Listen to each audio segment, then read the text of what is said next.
All right, we're gonna go with a coarse grit first. Coarse is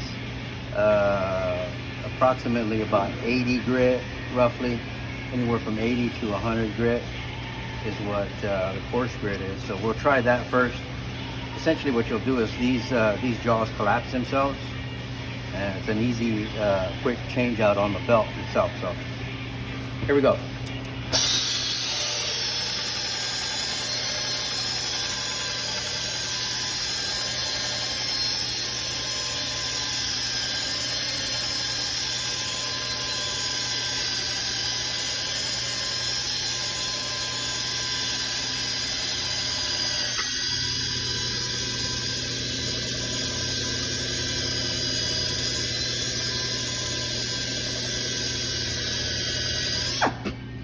So as you can see, it leaves sort of a rough kind of edge there. A little bit of scratch marks, but of course you could take them off with the next step, which is a medium grit, which is more like a 120 to 180 grit roughly. So we'll follow it up with this medium non-woven. So we'll do that.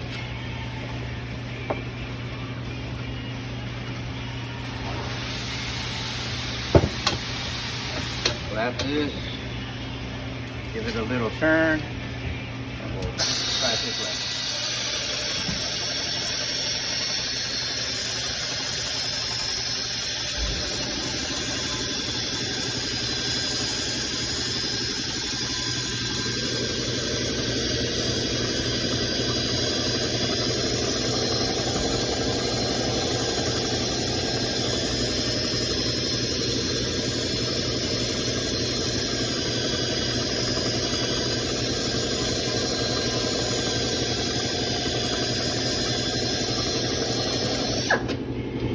So as you can see, it leaves a finer finish with the medium, approximately 120 to 180 grit, which is the medium non-woven belt. As you can see in the previous step, with the previous belt and this belt, throws no sparks at all. Now I know that you mentioned that you guys use maybe a 400 grit or 420, something like that. I don't have a 400, but I do have a 320. So we'll try it with the 320. On that next, just so you can see what it looks like as far as sparks is concerned. So it doesn't, usually this doesn't throw any sparks either. So give this a try.